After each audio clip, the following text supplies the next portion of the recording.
Assalamualaikum warahmatullahi wabarakatuh.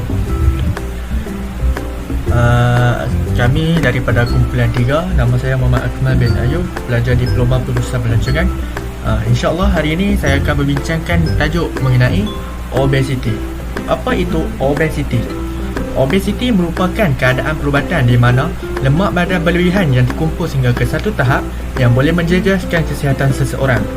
Individu itu biasanya dianggap sebagai obes apabila indeks jisim badannya BMI, yakni ukuran yang diperoleh daripada membahagikan berat badannya dalam kilogram dengan ketinggian seseorang dalam meter yang dikaitkan dengan kuasa 2. Indeks BMI antara 20 hingga 25 dianggap normal. Individu yang mempunyai BMI lebih daripada 25 dikatakan memiliki berat terlebih. Dengan 30 dan ke atas, mereka ini dianggap obes, dan dengan 35 dan ke atas, mereka ini dianggap obes parah. Secara umumnya, angka BMI ini menjadi ukuran kuantitatif yang baik untuk mengenal pasti obesiti seseorang. Raja ini menerangkan tentang peringkat BMI badan seseorang. Terdapat beberapa jenis peringkat. Peringkat pertama adalah berlebihan berat badan, iaitu BMI-nya pada kadar lebih 23. Seterusnya adalah peringkat pro-obes, iaitu kadar BMI-nya antara 23.0 hingga 27.4. Peringkat yang ketiga pula adalah obes tahap 1, iaitu kadar BMI-nya adalah 27.5 hingga 34.9. Ia dikategorikan sebagai risiko tinggi. Yang keempat pula adalah obes pada tahap 2, iaitu dengan kadar BMI-nya 35.0 hingga 39.9. Dan akhir sekali ialah obes pada tahap 3. Kadar BMI-nya adalah lebih daripada 40. Bagaimanakah berat badan berlebihan atau lebih dikenali sebagai obesiti boleh berlaku kepada diri kita? Berat badan akan bertambah apabila kita mengambil makanan secara berlebihan dari apa yang boleh dibakar oleh badan kita. Kalori yang lebih ini akan disimpan sebagai lemak.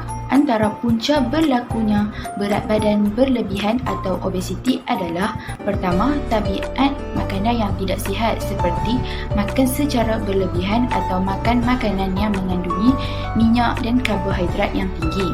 Yang kedua pula adalah disebabkan gaya hidup yang tidak aktif, contohnya kurang aktiviti fizikal atau tidak gemar untuk bersenam. Yang ketiga pula adalah disebabkan faktor genetik, dan akhir sekali adalah disebabkan hormon. Kesan obesiti juga boleh berlaku kepada seseorang individu kerana mempunyai berat badan yang berlebihan. Aspek kesihatan disebabkan obesiti adalah kesan yang paling ketara kerana lebihan lemak di dalam badan seseorang. Orang yang obes akan mudah menghidap serangan jantung 6 kali lebih tinggi berbanding orang yang kurus. Kajian pada tahun 2007 yang diterbitkan di dalam A Chief of Internal Medicine mendapati orang yang ada berat badan berlebihan berisiko menghidap penyakit jantung sebanyak 32%, manakala peratus mendapat sakit jantung bagi orang yang mengalami obesiti adalah 81%. Kebarangkalian untuk mendapat penyakit angin ahma juga tinggi bagi penghidap obesiti. Laporan pada tahun 2010 yang diterbitkan di dalam jurnal Stroke mendedahkan bahawa peratusan bagi orang yang obes untuk menghidap angin ahma meningkat sebanyak 64%. Masalah kencing manis sememangnya berkait rapat dengan obesiti. Hampir 90% orang yang obes akan menghidap diabetes jenis-jenis yang mengancam nyawa. Sekiranya tidak dirawat dengan segera, ia boleh menyebabkan kerosakan buah pinggang, mata boleh menjadi buta dan kudung kedua-dua belah kaki. Menurut pakar, obesiti menjadi punca penyakit kanser hingga menyebabkan kematian. Kajian daripada American Cancer Society yang diterbitkan di dalam jurnal The New England Journal of Medicine mendapati 14% kes kematian pesakit kanser lelaki dan 20% kes kematian pesakit kanser wanita adalah disebabkan obesiti. Obesiti juga mempengaruhi kesihatan mental pesakit, terutamanya yang berkaitan dengan kemurungan. Kajian pada tahun 2010 yang diterbitkan di dalam A List of General Psychiatry mendapati risiko orang yang mengalami obesiti untuk menghidap kemurungan berbanding orang yang memiliki berat normal adalah sebanyak 55%. Antara cara pencegahan yang boleh diamalkan oleh kita adalah dengan mengikut cara diet yang betul. Cara diet yang betul mengikut saranan Kementerian Kesihatan adalah dengan mengurangkan pengambilan gula dalam makanan. Minuman dalam tin, kek, gula-gula serta aiskrim harus dielakkan selagi boleh.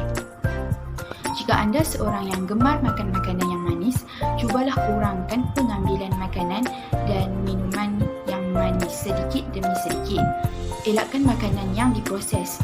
Makanan yang diproses seperti fast food, mi segera, makanan dan dalam tin mempunyai bahan pengawet dan perisai tambahan. Kandungan natrium, karbohidrat dan lemak tepu di dalam makanan yang diproses tidak mempunyai serat, lemak dan kalori yang sihat. Yang ketiga adalah makan 5 kali sehari sayur dan buah. Makan sekurang-kurangnya 5 hingga 7 hidangan buah-buahan dan sayur-sayuran setiap hari. Selain rendah kalori, buah-buahan dan sayur-sayuran juga mengandungi kandungan nutrien serta serat yang tinggi. Ini secara tidak langsung menjadikan anda cepat merasa kenyang dengan pengambilan nilai kalori yang kurang. Seterusnya, boleh membantu mencegah kenaikan berat badan. Yang keempat, selain mengawal diet pemakanan, aktiviti fizikal juga adalah salah satu cara mengatasi obesiti yang wajib anda lakukan. Cukuplah dengan melakukan senaman ringkas seperti berjalan di sekeliling kawasan rumah anda selama sekurang-kurangnya 30 minit sehari 5 hari seminggu. Yang kelima, tidur yang cukup. Selain diet serta senaman, tidur juga adalah salah satu cara untuk mengatasi obesiti, tapi bukan tidur sepanjang hari.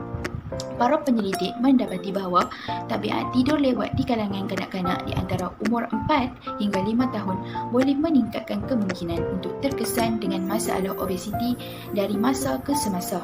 Terdapat beberapa petua untuk tabiat tidur yang sihat yang boleh kita amalkan. Pertama, amalkan untuk tidur dan bangun pada waktu yang sama setiap hari. Yang kedua, elakkan tidur dalam keadaan lapar tetapi dinasihatkan jangan ambil makanan yang berat sebelum tidur. Yang ketiga, jangan ambil minuman berkafein seperti kopi. Yang keempat, elakkan haiwan peliharaan di dalam bilik tidur. Yang kelima, elakkan bekerja di dalam bilik tidur. Guna bilik tidur untuk tidur sahaja. Yang keenam, pastikan tempat tidur anda selesa dan kondusif.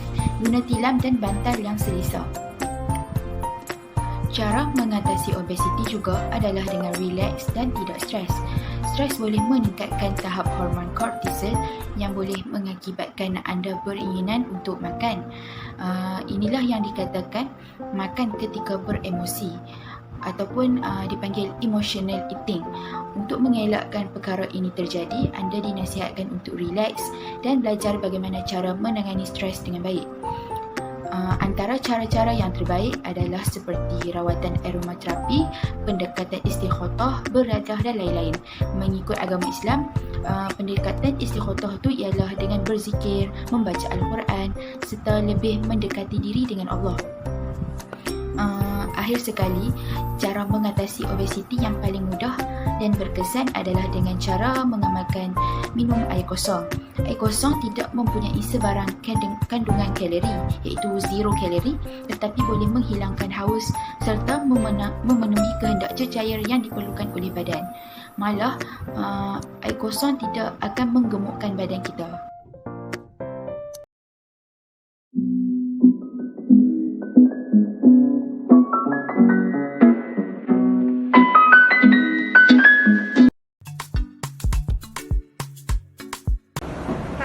Saya Nasifah, saya berumur 25 tahun. Saya bekerja sebagai sales advisor di Mobile. Hai, nama saya Ika, umur 19 tahun. Saya bekerja sebagai pengurus kedai Zam, Penang. Okay, dekat sini kami ada sediakan sedikit sumbangan lah daripada tim saya dari Malaysia. Dekat sini kita ada roti sihat, coklat sihat, kita ada gula-gula yang sihat lah, yang tidak menggemukkan, kacang yang sihat, Oat lah. Ya, oat satu. So dekat sini akak boleh cuba amalkan pemakanan yang sihat dengan pemberian yang kami bagi ni lah. Alright. Terima kasih kepada Nisha. Terima kasih Wing Syam.